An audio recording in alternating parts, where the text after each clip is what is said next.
ศาสนาแห่งชาติและสังคมคลื่นเพื่อการศึกษาพระพุทธศาสนาและวัฒนธรรมระบบ FM 104.5 เมกะเฮิรตซ์ รายการต่อไปเป็นรายการพลังแห่งชีวิตดำเนินรายการโดยสุนัย เหล่าหาวิวัฒน์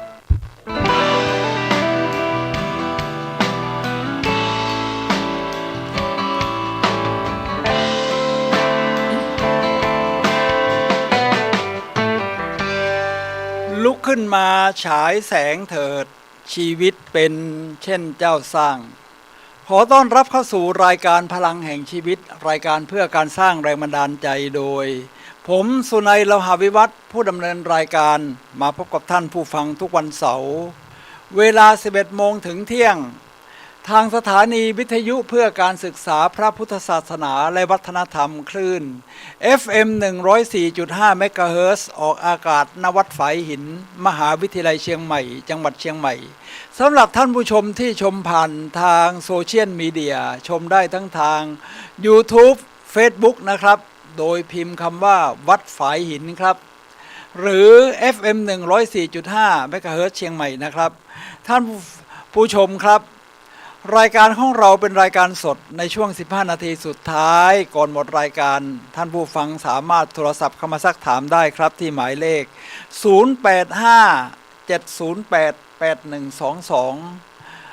0857088122สำหรับวันนี้รายการพลังแห่งชีวิตนำเสนอท่านผู้ฟังในเรื่อง10วิธีทำให้มีความสุขมากขึ้นครับ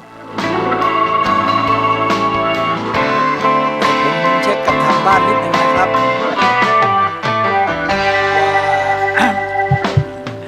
ภาพเสียงชัดเจนไหม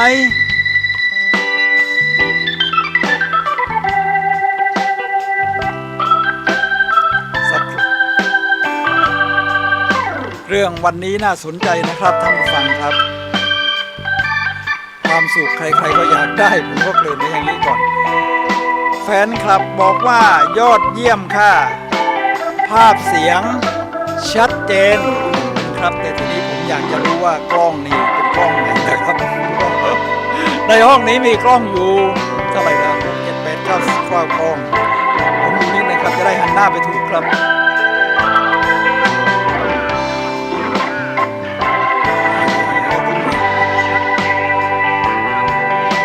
โอเคครับ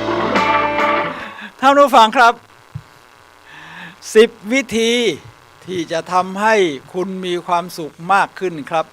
ซึ่งเป็นเรื่องที่น่าสนใจเป็นอย่างยิ่งโดย10 วิธีที่ว่านี้เนี่ยผมดัดแปลงหรือ modify มาจากหนังสือที่ชื่อว่าเพิ่มพลังความคิดฟิตสมองอัจฉริยะซึ่งชื่อภาษาอังกฤษก็คือ how to boost your brain ก็คือ boost นี่คือมันกระตุ้นสมองของคุณนะเขียนโดยไมเคิลโพเวลเดี๋ยวเราจะเริ่มข้อที่1กันนะครับเดี๋ยวนะครับเสียงเพลงเงียบไปนิดนึงนะครับเอาละครับเราจะเริ่มข้อที่1ครับท่านฟังครับเป็นเรื่องธรรมดานะครับในเรื่องของความสุขซึ่งใครๆก็อยากจะได้กันแล้วก็แน่นอนอยู่แล้วเราก็พยายามที่จะพัฒนาชีวิตในด้านต่างๆเพื่อให้เรามีความสุขมากขึ้นนะครับซึ่งวิธีการก็มีอยู่แล้วก็สามารถที่จะพัฒนาดัดแปลงได้โดยใช้วิธีการของ growth mindset ของเราเนี่ยนะครับ growth mindset คือเมื่อจิตใจที่เราทั้งสมองด้วยบูสต์สมองของเราด้วยพัฒนาขึ้นได้เรื่อยๆโดยการปรับพฤติกรรมปรับตัวของเราไปเนี่ยนะครับเพื่อจะให้มีความสุขมากขึ้นซึ่งสิ่งเหล่านี้ทั้ง10ข้อในความเห็นผมก็จะแบ่งปันให้กับคนรอบข้างเขาพลอยยินดีมีความสุขไปด้วยนะครับท่านผู้ฟังครับมาเริ่มข้อที่1กันครับในนี้เขาบอกว่าสร้างมิตรภาพที่แนบแน่นกับคนอื่นมนุษย์เราเนี่ยเป็นสัตว์สังคมนะครับท่านผู้ฟังครับทีนี้เวลาเราคบเพื่อนคบฝูงเนี่ยนะครับมันก็มีหลายระดับอยู่แล้วก็ถ้าเพื่อนที่เราถูกใจเขาก็ถูกใจเราเนี่ยนะครับ การพัฒนาให้แนบแน่นยิ่งขึ้นนี่ผมว่ามันทำให้ชีวิตของเราเนี่ยมีความสุขมากขึ้นนะไม่ใช่เพราะแบบเหินห่างเซฮัลโหลมารยาทต่างสังคมอย่างถ้าเป็นนักเรียนก็เพื่อนร่วมชั้นร่วมเรียนหรือเพื่อนข้างบ้าน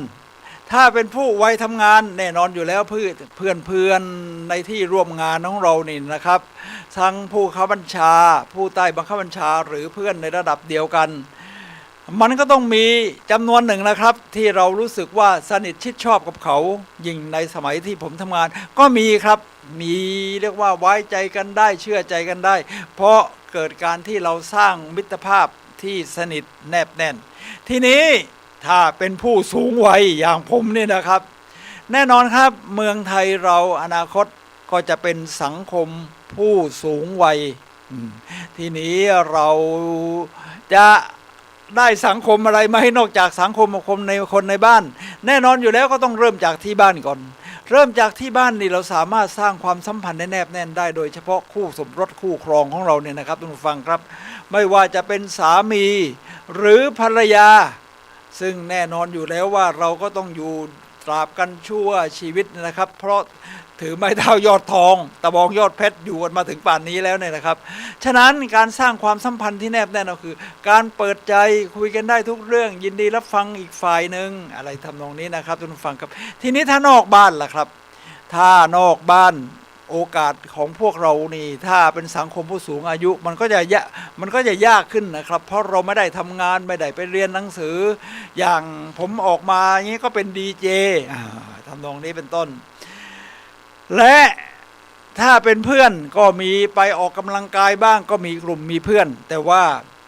เขาบอกว่าให้สร้างความสัมพันธ์ที่แนบแน่นกับคนอื่นนี่อาจจะไม่ใช่เป็นเพื่อนก็ได้ครับเราเซฮัลโหลเซอะไรกันได้เช่นถ้าผมมาทำรายการวิทยุพลังแห่งชีวิตนี่นะครับท่านผู้ฟังครับที่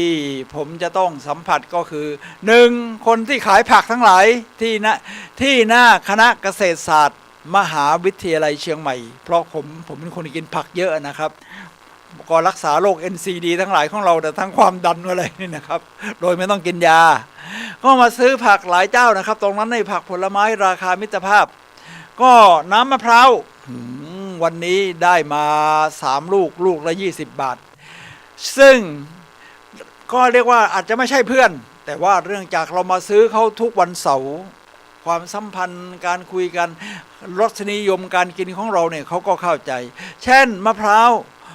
ถ้าอายุมากแล้วแข็งว่าคงมันไม่ค่อยเวิร์กเท่าไหร่ก็เอาที่มันอ่อนๆหน่อยเขาก็เลือกให้เราก็สื่อสารกับเขาวันนี้ลูกไม่ใหญ่นะลูกเล็กหน่อยคิด20 บาทตำนองนี้ลูกใหญ่หน่อยก็คิด25 บาทแต่วันนี้ลูกเล็กคิด20รวมทั้งเช่นถ้าจะให้ช่วยเลือกอะโวคาโดที่เป็นพันธุ์พื้นเมืองนี่นะครับท่านผู้ฟังครับมันเลือกยากครับอะโวคาโดพันธุ์พื้นเมืองนี่เราจึงต้องใช้วิธีอย่างนี้ครับเนื่องจากคนขายเนี่ยเขาสัมผัสอะโวคาโดเยอะเขาก็จะรู้นะครับว่าอะโวคาโดลูกไหนอะไรสภาพเป็นยังไงกินได้ไหมหรืออีกหลายวันก็ให้เขาช่วยเลือกว่าที่กินวันนี้ได้มีไหมขอสัก2 ลูกเขาก็จับเอานี้ได้แล้วละเดี๋ยวแล้วก็ที่กินพรุ่งนี้มะรืนนี้ล่ะเขาจะเลือก2 ลูกไปจับมันก็เป็นการสร้างความสัมพันธ์ที่ว่ารู้รสนิยมของคนซื้อเขาก็จำแนกลูกค้าถูกด้วยนะครับถ้าในแง่ของธุรกิจการค้าแล้วลูกที่กินอีก2 วันกินได้ช่วยติดสติ๊กเกอร์หน่อยเนี่ยเขาก็บริการอย่างดีนี่นะครับท่านผู้ฟังครับรวมทั้งอย่างด้านอื่นๆถึงไม่ใช่เพื่อนกันเช่นเราไปกินกาแฟก็มีอยู่ร้านที่หน้าคณะเกษตรศาสตร์มหาวิทยาลัยเชียงใหม่ครับท่านผู้ฟังครับก็ส่วนใหญ่ก็จะเป็นนักศึกษามาฝึกงานพวกนี้เรียนสัตวศาสตร์หรือสัตวบาลเนี่ยนะครับก็เราก็จะบอกว่าเอารสนิยมเป็นยังไงเอาขั้วกลางขั้วอะไรนี่นะครับก็สื่อสารกับเขาว่ามาทำงานนี้นี่เป็นพาร์ทไทม์หรือว่าต้องมาตามหน้าที่ของเป็นส่วนหนึ่งของการเรียนเราก็จะได้รู้เรื่องเขาก็จะได้รู้รสนิยมเรา เวลามาจะได้ชมถูกอย่างมันมีอยู่2 ร้านบริเวณนั้นนะครับอีกร้านหนึ่งรู้เลยนะครับว่าถ้าเป็นอเมริกาโน่ผมจะไม่เอาน้ำตาลเขาก็จำได้นี่เป็นมิตรภาพที่ดีนะครับท่านผู้ฟังครับก็เรียกว่ามิตรภาพแบบนี้เนี่ยเราสามารถสร้างให้แนบแน่นขึ้นได้นอกจากนี้กลุ่มที่ทำให้เรามีมิตรภาพที่แนบแน่นยิ่งขึ้นคือการออกกำลังกายครับท่านผู้ฟังครับ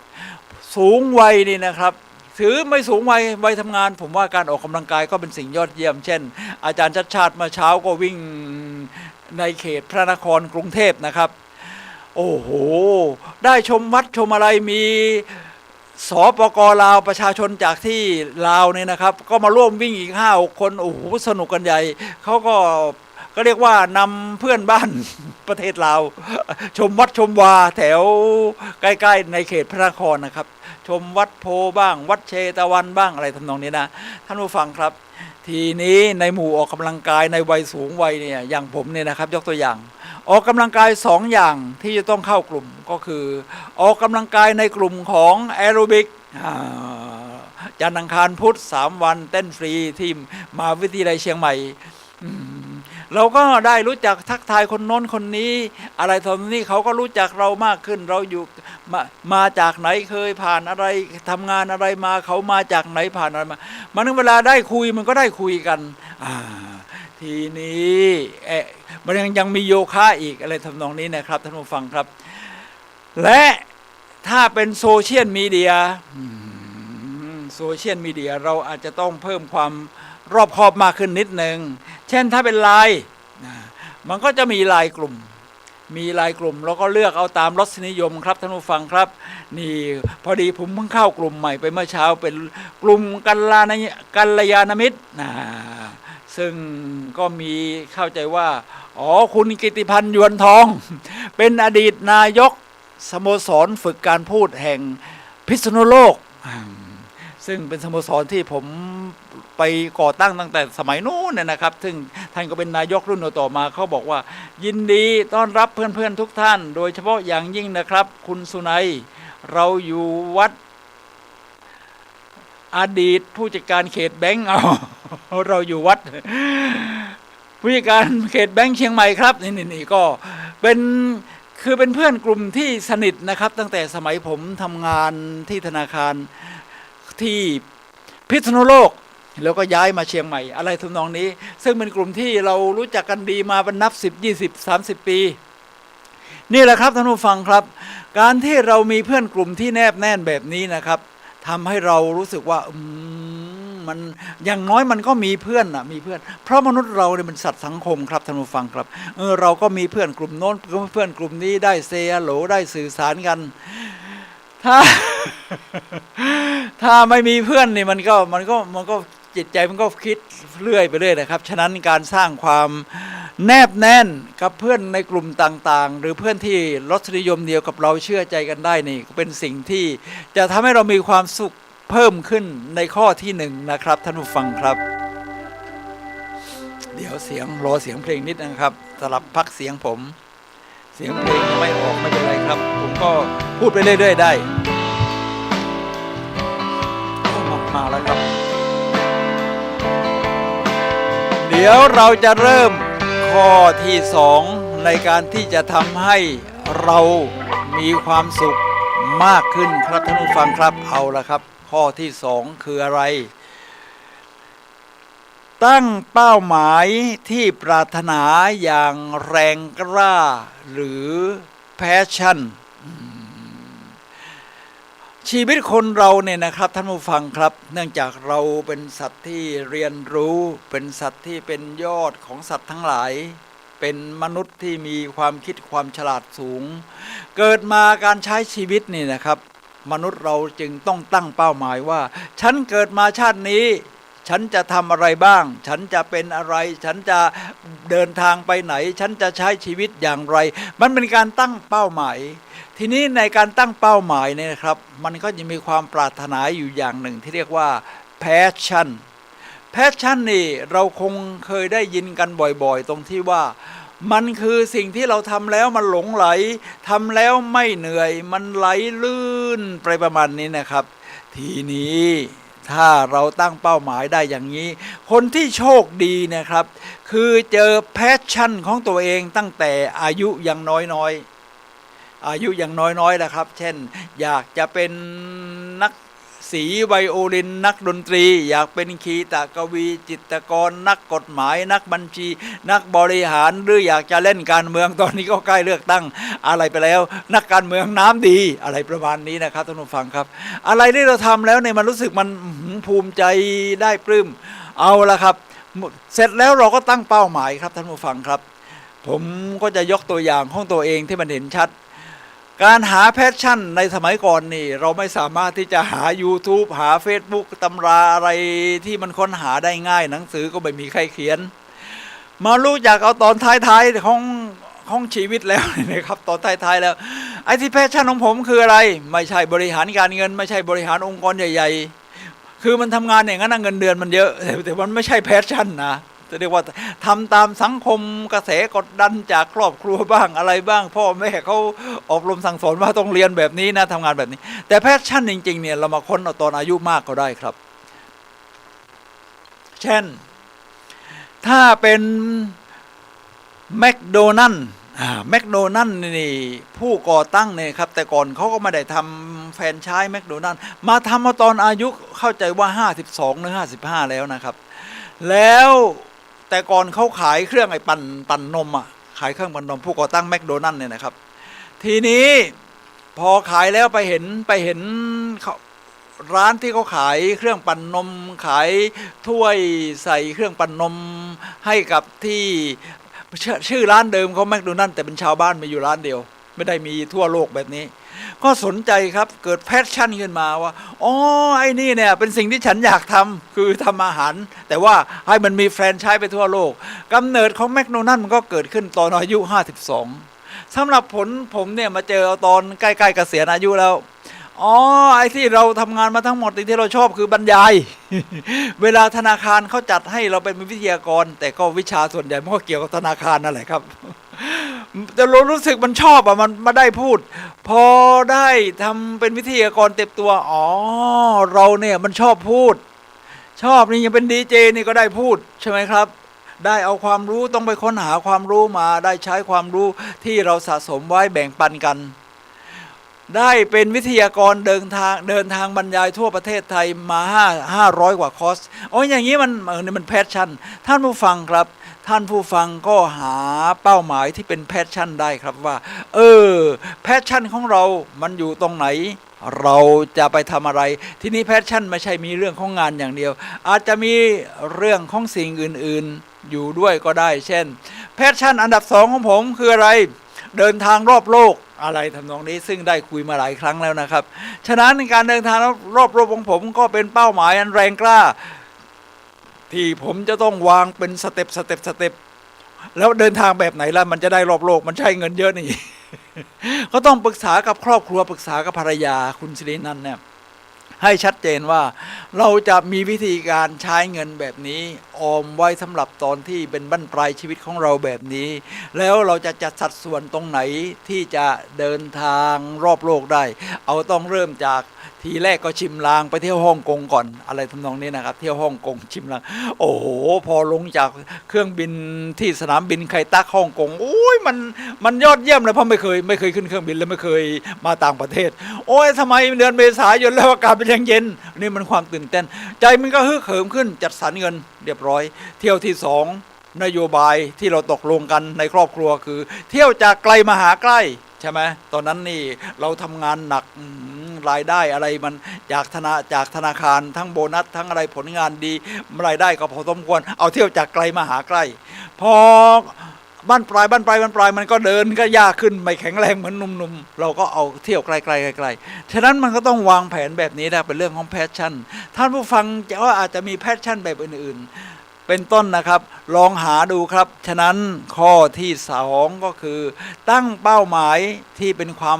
ปรารถนาแรงกล้าของเราครับจะทำให้เรามีความสุขเพิ่มขึ้นถึงเป็นบั้นปลายตอนนี้ก็ยังมีแพชชั่นได้นะครับอย่างผมเป็นยูทูบเบอร์เดี๋ยวอาจจะเล่าต่อได้ครับว่ายูทูบเบอร์ทำอะไรกันท่านผู้ฟังครับวิธีที่จะทำให้มีความสุขมากขึ้นในข้อที่3ก็คือ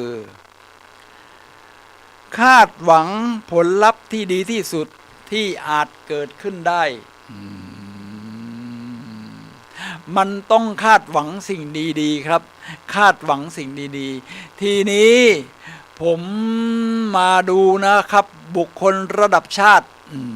เวลาเขาทำงานประสบความสำเร็จแล้วเขาก็ใช้ชีวิตอย่างมีความสุขไม่ได้เคร่งเครียดหน้ามุ้ยเวลาทำงานที่รับผิดชอบมากๆนี่เขาใช้ชีวิตอย่างมีความสุขได้อย่างไรผมเป็นแฟนคลับของอาจารย์ชัชชาติสิทธิพันธ์ท่านผู้ว่ากรุงเทพมหานครคุยกับคุณเดี๋ยวนะครับเดี๋ยวหลายคนนะครับคือเวลาเขาอย่างหนังสือพิมพ์มติชน The Nation จัดเนี่ยนะครับจัดสัมมนาเขาก็เชิญบุคคลระดับแนวหน้าของประเทศไทยมาคุยกันเราก็จะดูว่าวิธีการที่เขาจะคาดหวังอนาคตนี่เป็นอย่างไรใช่ไหมครับคุณเศรษฐาคุณนามสกุลทวีสินนะขออนุญาตเอ่ยชื่อพรรคนิดนึงผมไม่ได้เอามาโปรโมทว่าพรรคใดพรรคหนึ่งนะเอาเป็นว่าคุณเศรษฐาทวีสินแล้วกันไม่เอ่ยชื่อพรรคนะครับจะรายการของเราจะได้เป็นกลางๆนะครับเพราะมันเดี๋ยววันที่20มีนาคมมะรืนนี้ก็จะยุบสภาแล้วฉะนั้นรายการของ FM 104.5ก็จะเป็นกลางๆนะครับเพียงแต่ว่าเราเล่าบรรยากาศที่มันเห็นตัวอย่างชัดหาชมต่อยอดได้ใน YouTube ทั้งของมติชนของเนชั่นสแตนดาร์ดอะไรทั้งนี้ไปดูเพิ่มเติมได้ว่าบุคคลชั้นแนวหน้าพวกนี้เขาคิดยังไงคุณฉะนั้นผมจะยกตัวอย่างอาจารย์ชัชชาติสิทธิพันธ์กับคุณเศรษฐาทวีสินถ้าออกนามสกุลผิดผมขออภัยจริงๆครับนะครับท่านผู้ฟังครับเพราะผมเพิ่งสัมผัสท่านมาได้สักไม่กี่วันนี้เองพอดูรายการของท่านไปหาเสียงไปอะไรก็โอเคเราจะได้ดูว่าเขาคาดหวังยังไงข้อที่3คาดหวังผลลัพธ์ที่ดีที่สุดที่อาจเกิดขึ้นได้ทีนี้รายการที่ผมดูวันนั้นนี่นะครับเมื่อไม่กี่วันมานี้ก็คือรายการที่อาจารย์ชัชชาติคุยกับคุณเศรษฐาในหนังสือพิมพ์มติชนแต่เขาก็ทำเป็น YouTube นะครับหนังสือพิมพ์ไม่รู้จะมีใครอ่านไหมเดี๋ยวนี้ถ้า YouTube มันก็ง่ายทีนี้พอดู YouTube ซึ่งรายการนี้นี่มันออกมาตั้งแต่เดือนมิถุนาปีที่แล้วแต่ผมเพิ่งมาดูรู้สึกจะเมื่อคืนนะเพิ่งดูเมื่อคืนโอ้โหคนที่เขาทำงานใหญ่ๆแล้วก็มีความสุขด้วยเนี่ยเขาคิดแบบนี้ครับเช่นคุณเศรษฐาก็มองคาดหวังอนาคตประเทศไทยข้างหน้าว่าจะเป็นอย่างไรเขาจะมีนโยบายยังไงยิ่งเขามาแถลงนโยบายของพรรคนี่ที่ผมฟังในคืนเดียวกันนะเมื่อคืนนี่นะครับโอ้จะโน่นจะนี่จะนั่นจะนี่เศรษฐกิจเขาจะมีเศรษฐกิจให้เป็นอย่างไรเดินทางท่องเที่ยวต่างประเทศวีซ่าทำไม่ทำอะไรทำนองนี้นะครับนี่เป็นการคาดหวังสิ่งที่ดีที่จะเกิดขึ้นทีนี้พอมาถึงอาจารย์ชัชชาติก็เป็นคนที่คาดหวังสิ่งที่ดีอยู่แล้วครับคาดหวังสิ่งที่ดีตรงนั้นจะเป็นอย่างนั้นจะเป็นอย่างนี้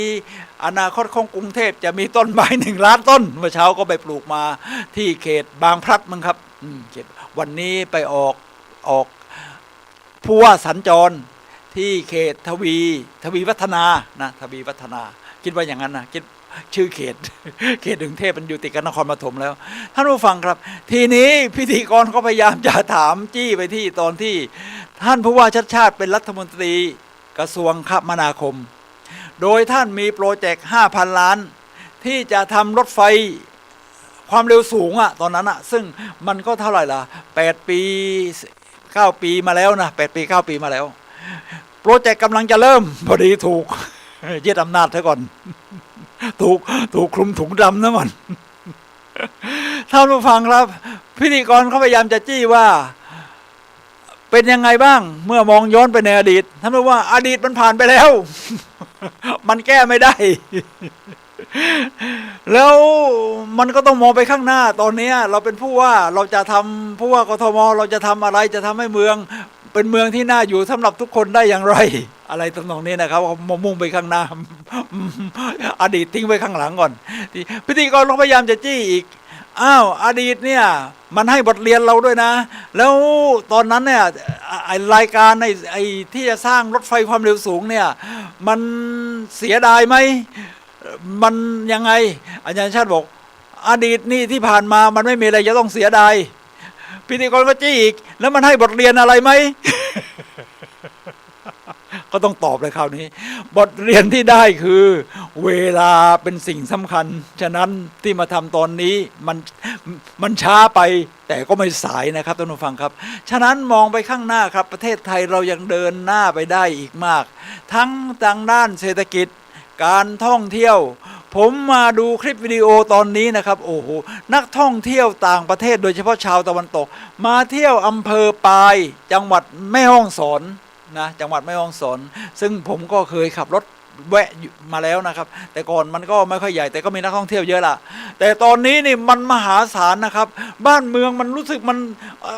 อำเภอปายนี่ทำไมมันรุ่งเรืองขนาดนี้นะครับท่านผู้ฟังครับแล้วก็มีกระจายรายได้มีทั้งโฮมสเตย์โรงแรมมีทั้งการแพยางให้ลอยมอเตอร์ไซค์สกูตเตอร์ให้เช่าร้านอาหารขายดิบขายดีมันยังไปได้อีกไกลนี่เรามองไปคาดหวังสิ่งที่ดีในอนาคตนะครับการเมืองของเราไม่ได้เข้าข้างพรรคไหนเป็นกลางๆอยู่แล้วครับ FM 104.5 เมกะเฮิรตซ์เลือกตั้งก็ประชาธิปไตยแม้จะไม่ดีที่สุดแต่มันก็เร็วน้อยที่สุดนะเราก็ไปช่วยกันออกเสียงเลือกตั้งซึ่งเราก็คราวนี้ประชาชนก็เหมือนคราวต่อครั้งก่อนๆที่เราเคยใช้สิทธิ์เราก็ใช้ความรอบคอบในการเลือกคนที่จะว่าทำประเทศไทยทำให้ประชาชนอยู่ดีกินดีขึ้นนะครับฉะนั้นคาดหวังในสิ่งที่ดีครับท่านผู้ฟังครับทีนี้มาถึงข้อที่5แล้วถ้าที่คาดหวังมันออกมาไม่ดีเท่าที่คาดล่ะในนี้เขาตั้งคำถามว่าอย่าโทษตัวเองถ้าผลลัพธ์ออกมาไม่เหมือนที่หวังนี่นะครับท่านผู้ฟังครับบางคนเนี่ยนะครับโอ้โหโทษตัวเองฉันมันแย่ฉันมันห่วยฉันมันเบ่งซวยฉันมันไม่เอาไหนพูดไปอย่างนี้บ่อยๆเนี่ยมันจะเชื่อว่าตัวเองแย่นะครับท่านผู้ฟังครับสมัยที่ผมตีเทนนิสเนี่ยนะครับท่านผู้ฟังครับเวลาเราตีไม่ดีนี่นะครับเราก็แทบเอาไม้เทนนิสอ่ะเช่นเอาด้านที่เป็นเอ็นนะเคาะหัวซะหน่อยซึ่งมันเป็นวิธีที่ไม่ดีนะวิธีที่ไม่ดีบางคนนี่รุนแรงถึงขนาดเอาสันไม้เคาะหัวยังไม่ทำไมตีแบบนี้วะอะไรเงี้ยนะครับท่านผู้ฟังครับไม่ต้องลงโทษตัวเองครับไม่ต้องลงโทษตัวเองก็เรียนรู้เหมือนกับที่กูรูทั้งหลายเช่นอาจารย์ชัชชาติบอกว่าพิธีกรถามว่าเราได้เรียนรู้อะไรเป็นเรื่องเรียนรู้ของเวลาเป็นสิ่งสำคัญนี่นะครับท่านผู้ฟังครับฉะนั้นเราก็เหมือนกันอย่าลงโทษตัวเองครับเราเรียนรู้แล้วก็ปล่อยวางเพราะในอดีตนั้นเราแก้ไขมันไม่ได้ครับท่านผู้ฟังครับแต่อนาคตเราแก้ได้เราก็สร้างความฝันใหม่สร้างความหวังใหม่หาวิธีการใหม่เพราะว่าทำเหมือนเดิมผลลัพธ์ก็เหมือนเดิมเราก็หาวิธีการใหม่ยืดหยุ่น flexible นี่นะครับทำให้เรามีความคิดในหลากมุมยิ่งขึ้นจะทำให้เรามีความสุขมีความยอดเยี่ยมมากขึ้นครับท่านผู้ฟังครับ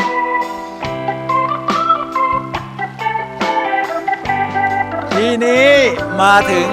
ข้อที่5ที่จะทำให้คุณมีความสุขมากขึ้นนะครับท่านผู้ฟังครับก็คือชื่นชมกับสิ่งที่คุณทำสำเร็จในวันนั้นๆสิ่งที่เราทำสำเร็จเนี่ยนะครับตามที่ผมเคยเล่าเช่นอาทิตย์ที่แล้วไปทำงานอาทิตย์ที่แล้วเล่าไปแล้วนะเรื่องนี้แต่ว่าขอซ้ำมาเพราะมันเข้ากันสมัยทำงานทำเรื่องยอดเยี่ยมเลย10 เรื่องสำเร็จไป9 เรื่องยอดแย่1 เรื่องกลับมาบ้านคิดแต่เรื่องยอดแย่1 เรื่องไอ้9 เรื่องที่ทำสำเร็จอย่างยอดเยี่ยมไม่คิดท่านผู้ฟังครับเราต้องเอาใหม่ครับเราต้องตามข้อว่าที่ว่าชื่นชมกับสิ่งที่คุณทำได้สำเร็จในวันนั้นๆนะครับมันจะทำให้จิตใจของเราเนี่ยเชื่อมั่นฮึกเหิมฉันเชื่อมั่นฉันมีพลังฉันทำได้แขนซ้ายก็จะเห็นชัดหน่อยแขนขวาเดี๋ยวแขนหายไปท่านผู้ฟังครับพอเราเริ่มเชื่อมั่นว่าเราชื่นชมกับสิ่งที่เราทำสำเร็จในวันนั้นๆนะครับเราก็จะใช้วิธีการนี่นะครับนี่ทำให้เราพัฒนาต่อยอดยิ่งขึ้นครับวิธีการที่จะชื่นชมกับตัวเองนี่เช่นเวลาก่อนนอนเนี่ยก็ลองทบทวนเนี่ยนะครับไม่ใช่คิดถึงแต่สิ่งที่ยอดแย่1 เรื่อง ไอ้9 เรื่องที่ทำได้ยอดดีไม่คิดนะครับก็ลองเวลาจะนอนนะครับก็ลองทบทวนผมก็พยายามทำอย่างนี้ครับแต่บางทีเนื่องจากสัญชาตญาณที่เรามุ่งที่จะแก้ไขตัวเองอยู่เซอร์ไววัลให้รอดพ้นอันตรายนี่ก็คอยคิดแต่เรื่องที่มันย่ำแย่1 เรื่องเราต้องเอาใหม่ครับท่านผู้ฟังครับทำสำเร็จ9 เรื่องนี่นะครับท่านผู้ฟังครับเวลาก่อนนอนนี่คอยคิดเนี่ยอย่างสมมุติว่าเอาเมื่อวานแล้วกันสมมุติว่าผมจะนอนเมื่อคืนผมก็คิดถึงเมื่อวานที่มันเกิดขึ้นใน1 วันทำอะไรบ้างผมเป็นยูทูบเบอร์ผมก็ตัดต่อ YouTube โอ้หาวิวจะทำแผนที่การเชื่อมต่อแล้วต้นนี้จะพากยังไงตรงจุดที่เราไปเที่ยวมามันชื่อว่าอะไรเพราะอย่างตอนนี้ทำเรื่องของสเปนเมืองเซวียาแล้วก็ เวลาเซวียานี่เวลาสะกดถ้าอ่านเป็นภาษาอังกฤษต้องอ่านว่าเซวีลีแต่ภาษาสเปนออกเซบียาอะไรเงี้ยทำให้เราได้ความรู้ภาษาสเปนมากขึ้น แต่สวัสดีภาษาสเปนก็โอลาท่านผู้ฟังครับทำให้เราเรียนเรารู้ภาษาอังกฤษ adios แปลว่าลาก่อนไอ้นี่เป็นสิ่งที่ดีทำให้เราเรียนรู้ภาษาสเปนได้2 คำ อย่างน้อยก็โอลา adios นะครับท่านผู้ฟังครับถ้าเป็นคนไทยบอกว่าอะไร Thailand Day Thailand Day เราเป็นคนไทย Thailand Day ท่านผู้ฟังครับนี่เป็นข้อที่1ใช่ไหมครับข้อที่2เป็นยังไงเนื่องจากว่าผมอายุมากเวลาออกกำลังกายไอ้คนไทยเรียกสลักเพชรมันจมก็ยืดขาเอามาจาก YouTube แหละนักกายภาพบำบัดยืดขาจนมันเดี๋ยวนี้ไม่ปวดหลังไม่ปวดสะโพกถึงปวดมากก็นิดหน่อยเหลือนิดเดียวแล้วอย่างที่จะต้องจดจำในชีวิตประจำวันของเราในเรื่องของการชื่นชมสิ่งที่คุณทำสำเร็จวันนี้ได้ช่วยภรรยาทำโน่นทำนี่อะไรทำนองนี้นะครับและไปเมื่อวันนี้เป็นวันที่เราจะชื่นชมตัวเองอีกเรื่องหนึ่งคือหาเรื่องเล็กๆน้อยๆเราก็ชื่นชมมันได้เช่นไปโยคะนี่เขาก็จะเล่นทุกวันพฤหัสกับศุกร์ที่มหาวิทยาลัยเชียงใหม่คือฟรีนะเมื่อวานสมาชิกเยอะมากแต่พอดีห้องที่มันห้องใหญ่มีกิจกรรมชั้น3ก็ลงมาที่ชั้น1ห้องแคบหน่อยสมาชิกเยอะเมื่อวานแต่ว่าอาจารย์ก็สอนอย่างดีนะยืดเราไม่ใช่คนถนัดเรื่องโยคะการยืดเส้นอะไรทำนองนี้เวลาท่าเธอมันก็ไม่ค่อยถูกก็หันไปดูคนข้างๆเลยนะครับแต่ละคนนี่ส่วนใหญ่ก็เล่นเก่งกันทั้งนั้นแหละตัวอ่อนตัวยืดตัวพลิ้วเราก็พยายามยืดมันก็ยืดได้มากขึ้นเราก็ชื่นชมเวลาก่อนนอนเราก็นึกถึงอย่างนี้เราได้ชื่นชมได้ดูได้ยืดตัวได้มากขึ้นแม้จะนิดหน่อยก็ไม่เป็นไรเดี๋ยววันศุกร์หน้าจะยืดได้มากกว่านี้ในคาดหวังในสิ่งที่ดีตรงที่ข้อที่2ข้อที่3ท่านผู้ฟังครับแถมก่อนจะนอนได้ดูโทรทัศน์ของคุณเศรษฐาทวีสินกับอาจารย์ชัดชาติมาแบ่งปันความรู้หรือเรียกว่าดีเบตกันแบ่งปันความรู้ในเรื่องของวิสัยทัศน์มองไปในระยะไกลโอ้โหคนเก่งเนี่ยมันมีการมองแบบนี้มันมีการมองแบบนี้เขาถึงเก่งไงเขาถึงดังระดับประเทศได้ใช่ไหมครับถ้าเรายังมาถึงผมคิดเหมือนเดิมทำเหมือนเดิมมันก็ระดับแบบนี้เราก็ต้องคิดใหม่เราดีเจเราเป็นดีเจเราก็ต้องพัฒนาตัวเองเหมือนกันนะครับหาความรู้มาเพิ่มเติมหาวิสัยทัศน์ที่มันกว้างขึ้นเพื่อที่จะมาแบ่งกันปันในรายการของเราก็ก่อนนอนเราได้ดูสิ่งนี้มันทำให้เราพัฒนาตัวเองได้นี่แหละครับท่านผู้ฟังครับพอสิ้นวันก่อนนอนชื่นชมสิ่งที่เราทำสำเร็จในวันนั้นๆครับ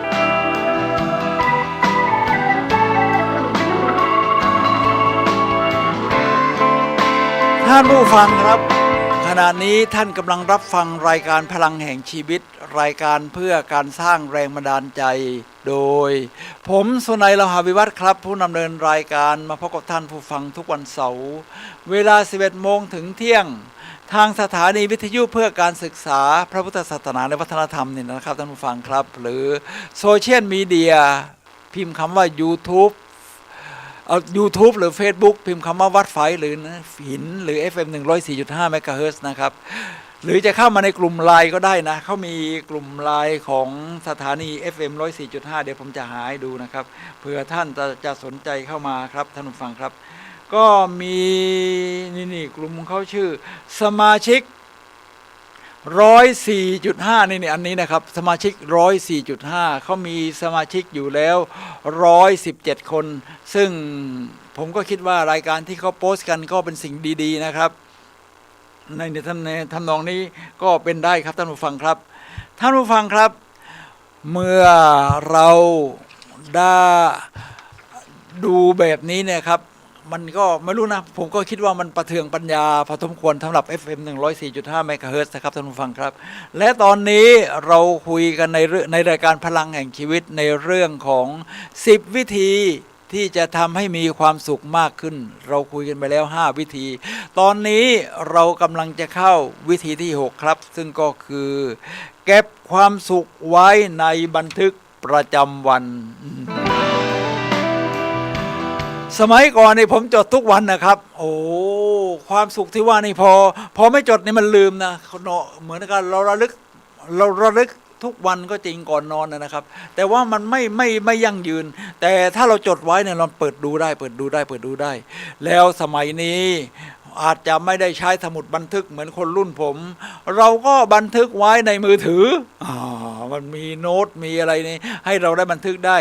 หรือถ้าจะบันทึกสิ่งดีๆที่เรามีความสุขแล้วแบ่งปันสิ่งเหล่านี้ให้คนอื่นเขามีความสุขกับเราด้วยนี่นะครับท่านผู้ฟังครับเราก็จะแชร์ใน Facebook เมื่อวันนี้ฉันทำอะไรสำเร็จมากๆอาจจะก่อนนอนเราไม่ดูมือถือแล้วเดี๋ยวนอนไม่หลับเพราะมันแสงสีน้ำเงินเราก็มาโพสต์ตอนเช้าเมื่อวานท่านได้ทำสิ่งดีๆอย่างโน้นอย่างนี้ได้ออกกำลังกายได้วิ่งได้3 กิโลเมตรอะไรทำนองนี้ก็โพสต์ถ่ายรูปมือถือมันทำได้ทุกอย่างเลยถ่ายรูปหน้าท่าวิ่งนิดหน่อยแล้วก็เอามาลงโพสต์ก็เรียกว่าเป็นการบันทึกที่ยอดเยี่ยมนะเป็นการบันทึกที่ยอดเยี่ยมเลยครับท่านผู้ฟังครับเวลาเราทวนดู Facebook เราเนี่ยเหมือนกับดูบันทึกประจำวันนะดูย้อนหลังไปเรื่อยๆเรามีความสุขยังไงมีความสุขอะไรในความเป็นผม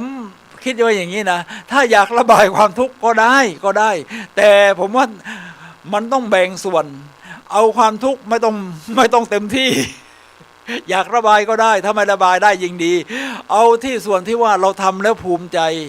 ทำแล้วมีพลังทำแล้วมีความสุขเนี่ยมาโพสต์ใน Facebook เอามาโพสต์ฉันได้ทำสิ่งนั้นสำเร็จฉันได้ทำสิ่งนี้สำเร็จหรือที่เขาชอบแชร์กันก็คือเรื่องการกินอาหารมันต้องถ่ายก่อนกินแล้วก็แชร์ Facebook ด้วย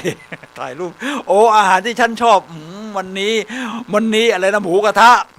ก็แล้วแต่ชอบนะวันนี้ได้กินสลัดผักร้านนี้มันยอดเยี่ยมเหลือเกินมันมีผักหลายชนิดที่เราไม่เคยกินมาก่อนท่านผู้ฟังครับตรงนี้เนี่ยมันเป็นการบันทึกที่ยอดเยี่ยมโลกมันพัฒนาขึ้นถึงขนาดนี้ทำให้เราบันทึกเนี่ยนอกจากจะมีตัวอักษรแล้วนี่มันยังมีภาพเราจะใส่เสียงเข้าไปด้วยก็ได้ถ้าอยากให้ดีเนี่ยผมว่าเป็น YouTube นะเป็น YouTube นี่ถ้าจะบันทึกให้เป็น YouTube นี่มันเป็นเรื่องเป็นราวเลยเดี๋ยวผมจะลองดูนะครับผมมี YouTube อยู่หลาย channel นะใน YouTube เนี่ยนะครับเดี๋ยวจะให้ดู YouTube นี้ก่อนYouTube สุนัยทัวร์เช่นของสุนัยเนี่ยนะครับนี่ผมก็มีสุนัยทัวร์1สุนัยทัวร์2นี่นะครับท่านผู้ฟังครับนี่เพิ่งลงไปที่บันทึกไว้เป็น YouTube ก็คือคอร์โดบาเมืองแขกมัวประเทศสเปนนี่ก็มีภาพมีอะไรมีเราไปเที่ยวกันก็มีคุณศิรินันท์ยืนแอคชั่นอยู่นี่ถ้าจะดูมันก็จะมีนี่แหละครับท่านผู้ฟังครับบันทึกไว้แบบนี้ทีนี้ถ้าจะเป็นยูทูบเบอร์มันทำไม่ยากครับเราหาซื้อถ้าจะหาซื้อเป็นหนังสือก็ได้เขาก็มีหนังสือวิธีทำ YouTube เนี่ยว่าจะทำยังไงตัดต่อยังไงแล้วลง YouTube ยังไงจะสร้างแชนนลใน YouTube ยังไงถ้าไม่อยากซื้อหนังสือนี่นะครับท่านผู้ฟังครับแต่เราอยากจะดูก็ดูอยู่จาก YouTube นี่แหละถามว่า วิธีการที่จะเป็นยูทูบเบอร์ทำอย่างไร ต้องทำอย่างไรบ้างต้องเริ่มต้นยังไงมันจะมีคนมาอธิบายนี่เพียบเลยนะจะดูช่องไหนแล้วมันมีทุกช่องเลยเริ่มตั้งแต่การตัดต่อเริ่มตั้งแต่การสร้างช่องแชนนอลของเราเริ่มที่จะเวลาส่งขึ้นไปทำยังไงถ้าให้ดีนอกจากเราดูแล้วชื่นชมตัวเองยอดเยี่ยมโอ้โหทำโน่นทำนี่กินอาหารอร่อยออกกำลังกายไปเที่ยวไหนมาเรายังอยากจะให้คนอื่นเขาชื่นชมด้วยมีความสุขด้วยก็ได้ก็เอาหามีสมาชิกชื่นชมกดไลค์เรากดตอบอะไรทำนองนี้นะครับทีนี้ YouTube เนี่ยเขาก็ยอดมากนะพอเราเป็นพาร์ทเนอร์ของเขาแล้วเนี่ยเป็นยูทูบเบอร์แล้วเขาก็จะมีวิธีการแนะนำว่าคุณทำอย่างนี้นี่คนจะเข้ามาดูคุณมากขึ้นคุณทำอย่างนี้คุณภาพของคลิปวิดีโอคุณใน YouTube จะดีขึ้นอะไรทำนองนี้นะครับท่านผู้ฟังครับฉะนั้นวิธีการบันทึกสมัยใหม่โลกมันเปลี่ยนไปอะนะ เราก็ไม่บันทึกไว้โดยสลักเป็นศิลาจารึกบัญญัติประการในแผ่นหินหรือในแผ่นไม้ หรือในกระดาษเราก็บันทึกไว้ในเดี๋ยวนี้ในเนี้ยมือถือเป็นอิเล็กทรอนิกส์เป็นดิจิตอลแล้วมันดูตอนไหนก็ได้แล้วมันก็ไม่เปื่อยไม่เน่าเปลี่ยนมือถือเมื่อไหร่มันก็ยังไปดูของเก่าได้อยู่นี่นะครับท่านผู้ฟังครับโลกมันเปลี่ยนไปขนาดนี้ทำให้เราที่ว่าเก็บความสุขไว้ในบันทึกประจำวันเนี่ยคือไม่ต้องเป็นสมุดบันทึกนะเป็นยูทูบเบอร์เป็น Facebook เนี่ยนะครับจะทำให้เวลาอยากดูกำลังเศร้าๆอยู่ก็ดูเท่าหน่อยโอ้ไปวิ่งออกมาโอ้โหฉันเหงื่อโทรมเลยฉันทำได้ขนาดนี้เยี่ยมมันจะทำให้เรามีความสุขขึ้นมาทันทีครับท่านผู้ฟังครับ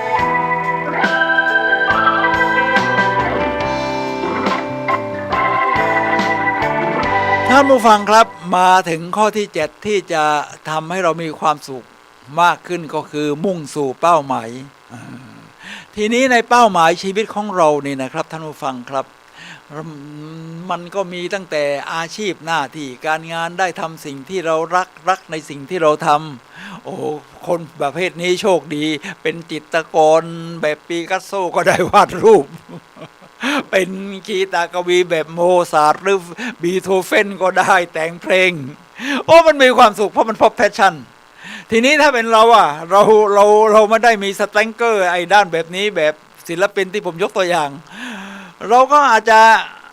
ต้องมีแพชชั่นในด้านอื่นๆเช่นฉันได้ทำงานที่ฉันชอบฉันเป็นนักบัญชีฉันเป็นนักกฎหมายฉันเป็นพยาบาลฉันเป็นนายแพทย์เป็นแพทย์อะไรทำนองนี้นะครับทุกฟังครับเราก็เอาสิ่งเหล่านั้นมาทำให้เป็นจุดมุ่งหมายแต่ว่าเราไม่ได้มีเรื่องที่จะหาเงินอย่างเดียวเราก็จะมีแพชชั่นในเรื่องของงานอดิเรกฉันชอบเลื่อยไม้ฉันชอบทำเฟอร์นิเจอร์ฉันชอบพับกระดาษหรือว่าฉันชอบในการเดินทางพวกนี้มันก็จะเป็นเป้าหมายของเราแล้วมันก็จะมาเชื่อมโยงกับในเรื่องของทรัพยากรในเรื่องอื่นๆว่าเราจะบรรลุเป้าหมายพวกนี้ได้เนี่ยมันจะต้องใช้ทรัพยากรอื่นๆคือ1เงินใช่ไหมครับคุณต้องจัดสรรเงิน2เวลา3การหาความรู้หากัลยาณมิตรที่มีความรู้เรื่องนี้เหมือนคนที่เคยเดินทางไปนั่นมาแล้วเราก็หาความรู้จากเขาได้ทีนี้ผมจะเน้นเรื่องของเวลากับเงินเพราะแน่นอนครับถ้าคุณจะทำสิ่งที่เป็นแพชชั่นที่ผมเอ่ยถึงหรืออะไรก็ตามแต่มันก็ต้องใช้เงินกับเวลาทีนี้เนื่องจากว่าผมก็ยกตัวอย่างของตัวเองนะครับผมอยากเดินทางรอบโลกมันต้องใช้เงินจำนวนมากอย่างที่บอกแล้วจะจัดสรรยังไงก็ต้องตกลงกันในครอบครัวก่อนครับว่าเราจะจัดสรรเงินอย่างนี้นะใช้ในชีวิตประจำวันอย่างนี้สะสมไว้อย่างนี้ไว้สำหรับสร้างบ้านอย่างนี้ส่งลูกเรียนอย่างนี้แล้วก็เราจะเอาเงินส่วนนี้ไปใช้ในการเดินทางคือการจัดสรรเงินทำให้เราไม่ออกนอกทางครับถ้าเราไม่รักษามุ่งสู่เป้าหมายของเราเหมือนกับเรามองดาวเหนือเนี่ยนะครับที่มันไม่เคลื่อนไปไหนแม้ดาวอื่นจะเคลื่อนไปแล้วไม่เราอย่างน้อยมันก็ไม่หลงทางนะครับไม่หลงทางเราก็เดินตรงหน้าไปเรื่อยไม่ใช่เห็นอะไรมาก็ใช้เงินไปเห็นอะไรมาไอ้นั่นก็ซื้อเห็นอะไรมาไอ้นี่ก็จ่ายตังค์มันก็ไม่สู่เป้าหมายสักทีทีนี้เวลาก็เหมือนกันครับท่านผู้ฟังครับเช่นถึงสมมติเรามีเงินแต่ถ้าคนบอกว่าโอ้ยลองไปตรงโน้นสิไอเนี่ยมันเดินทางกันไปนานแต่ ไปที่โน่นหน่อยไปที่นี่หน่อยสรุปมันกินเวลาเราไปหมดนะครับไอ้ที่จะไปเที่ยวแบบยาวๆ7 วัน10 วัน20 วันมันก็ไม่สามารถที่จะทำได้ฉะนั้นการรักษาเวลาเราก็ต้องมาใช้ให้เวลามันขอกแขกยิ่งตอนนี้ถ้าเราไม่รักษามุ่งสู่เป้าหมายเนี่ยครับมันจะมีสิ่งต่างๆที่จะทำให้เรานี่เขวนะครับโดยเฉพาะสิ่งแวดล้อมสิ่งถ้าเราเข้าไปในไลน์เนี่ยนะครับในไลน์นี้มันก็มีกลุ่มเยอะเนี่ยผมก็มีกลุ่มอยู่ทั้งหมด15 กลุ่มแล้วมั้งตอนนี้15 กลุ่มทีนี้ในกลุ่มเนี่ยเราก็ต้องเลือกดูให้ดีนะครับ41ครับเราก็ต้องเลือกดูให้ดีว่าแต่ละกลุ่มนี่นะครับเขาดูอะไรกันอย่างไรนี่เราก็ต้องเลือกดูครับว่าเขากลุ่มนี้เป็นยังไง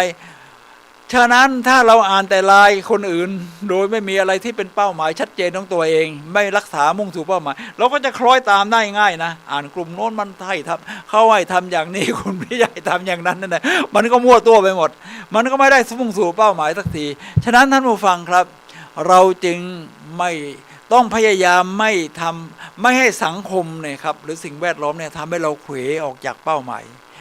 ไม่ใช่ว่าเราเป็นท่อนไม้ที่ลอยไปตามน้ำกระแสน้ำพาไปไหนก็เลื่อยแต่ถ้าเรามีเป้าหมายนะครับเราอาจจะแวะได้บ้างข้างทางนิดๆหน่อยๆแต่เรารู้ว่าเป้าหมายของเราคืออะไรฉะนั้นเราใช้ทรัพยากรส่วนใหญ่ของเรามุ่งไปที่เป้าหมายจะทำให้คุณมีความสุขมากขึ้นครับฉะนั้นลองรักษาด้วยดีนะครับรักษาเป้าหมายของเราไว้แล้วก็มุ่งสู่เป้าหมายของเราครับท่านผู้ฟังครับตอนนี้เหลือเวลา10 นาทีสุดท้ายก่อนหมดรายการท่านผู้ฟังสามารถโทรศัพท์เข้ามาซักถามได้นะครับที่หมายเลข0857088122 ในเรื่อง10 วิธีที่ทำให้คุณมีความสุขมากขึ้น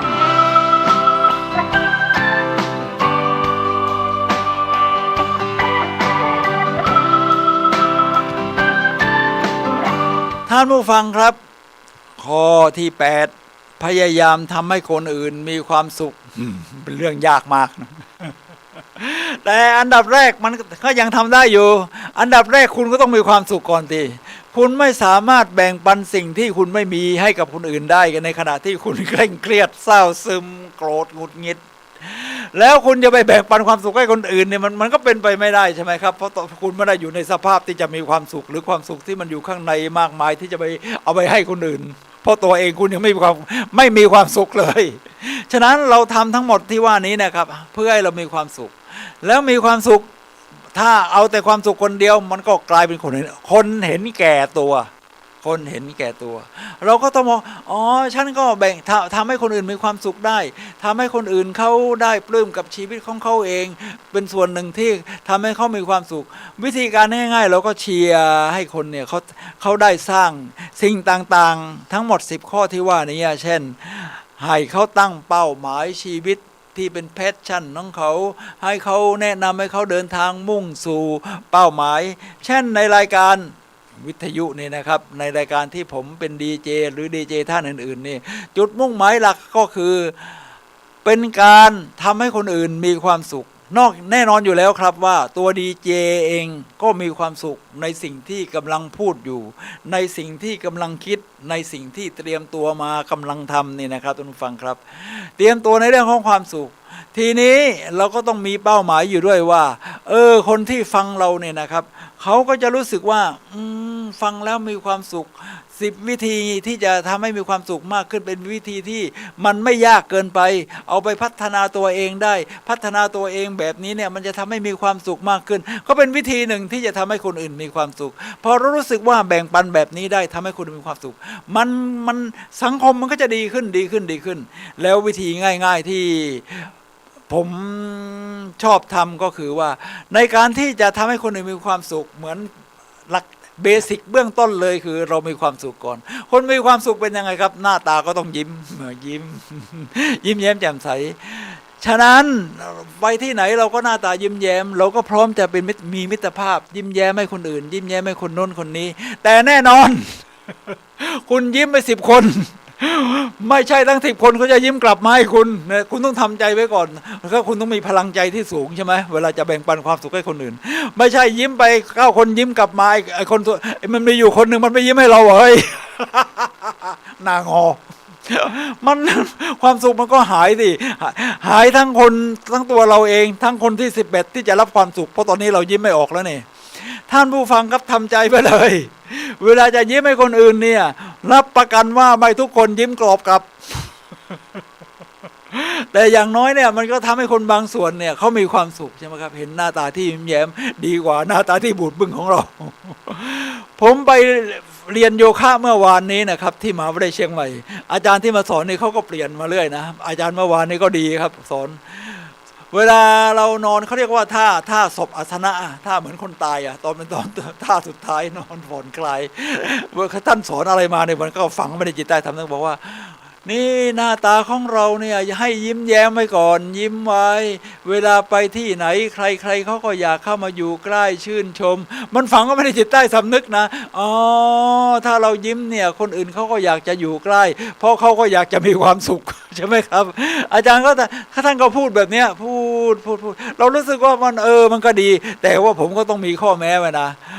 ยิ้มไป10 คนเนี่ยไม่10 คนนะที่จะยิ้มตอบกลับคุณต้องทำใจเอาไว้แล้วต้องรับมือกับมันได้ว่าไอ้ที่อีก1 คนที่ไม่ยิ้มกลับมานี่ไม่เป็นไรเดี๋ยวคนที่11อาจจะยิ้มหรือไม่ยิ้มก็ได้คุณก็ยิ้มของคุณไปยิ้มไปดีกว่าทำหน้าบูดบึ้งฉะนั้นในข้อที่8พยายามทำให้คนอื่นมีความสุขเป็นการมุทิตาจิตครับท่านผู้ฟังครับมาถึงข้อที่9สิ่งที่ผ่านเข้ามาในชีวิตเป็นเรื่องยอดเยี่ยมมันเยี่ยมทุกเรื่องไหม แล้วแต่เราจะตีความชีวิตเนี่ยขึ้นอยู่กับการตีความขึ้นอยู่กับความหมายที่เรามอบให้กับมันนะประสบการณ์ชีวิตเนี่ยสิ่งที่เกิดขึ้นแบบเดียวกันคนหนึ่งก็ตีความไปอีกอย่างคนหนึ่งอีกคนหนึ่งก็ตีความไปอีกอย่างหนึ่งฉะนั้นสิ่งที่เกิดขึ้นกับเราจะไม่มีความหมายอะไรทั้งสิ้นยกเว้นความหมายที่เรามอบให้กับมันนะครับท่านผู้ฟังครับฉะนั้นการมอบความหมายให้เนี่ยมันจะเป็นสิ่งที่สำคัญนะจึงมีคำในข้อที่9ว่าสิ่งที่ผ่านเข้ามาในชีวิตเนี่ยเป็นสิ่งยอดเยี่ยมก็ต้องยกตัวอย่างอาจารย์ชัดชาติว่า สมัยเป็นรัฐมนตรีคมนาคมตั้งงบไว้5,000 ล้านจะสร้างรถไฟทางด่วนรถไฟความเร็วสูงแล้วมันไม่ได้ทำดูยึดอำนาจซะก่อนเนี่ยทำนองนี้นะท่านรู้สึกเหมือนเสียใจอะไรทำนองนี้ไม่ครับท่านไม่เสียดายเสียใจมันเป็นสิ่งยอดเยี่ยมทำให้เราเรียนรู้ว่าเวลาเป็นสิ่งล้ำค่าฉะนั้นเวลาท่านเป็นผู้ว่ากทมท่านก็ทำงาน เดี๋ยวเวลามันผ่านไป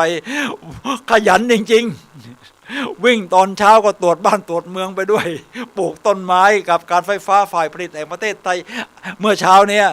ท่านผู้ฟังครับนี่แหละครับทำให้เราสิ่งที่ผ่านเข้ามาในชีวิตเป็นสิ่งยอดเยี่ยมแต่แล้วก็สิ่งดีๆมันสิ่งที่ไม่ดี1 อย่างแต่สิ่งดีๆเนี่ยมันเกิดขึ้น9 อย่างมันก็เป็นความยอดเยี่ยม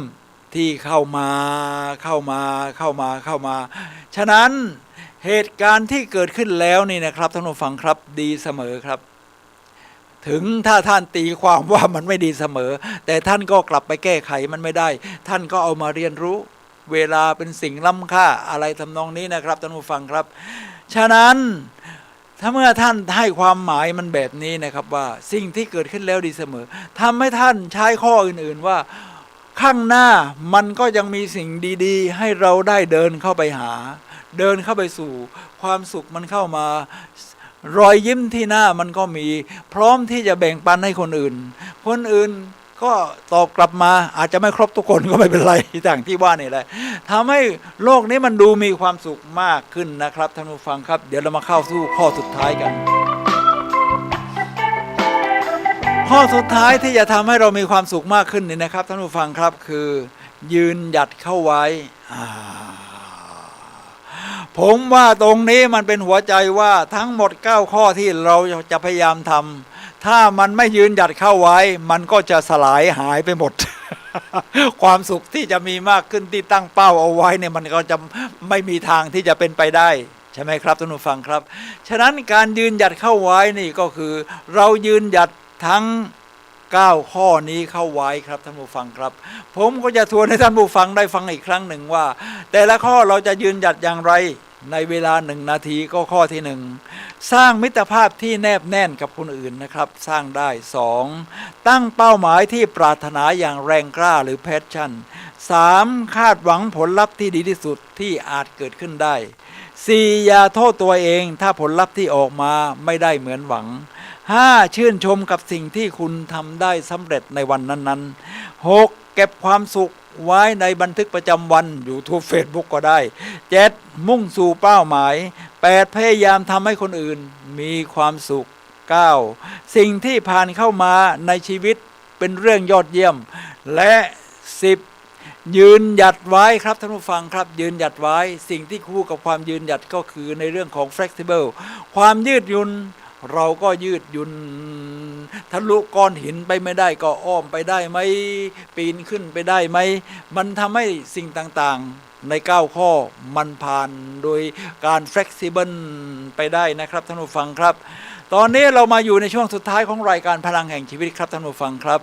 ผมสุนัย เลาหะวิวัฒน์และรายการพลังแห่งชีวิตขอลาท่านผู้ฟังไปก่อนพบกันใหม่วันเสาร์หน้าเวลา 11 โมงถึงเที่ยงและตอนนี้สัปดาห์นี้สร้าง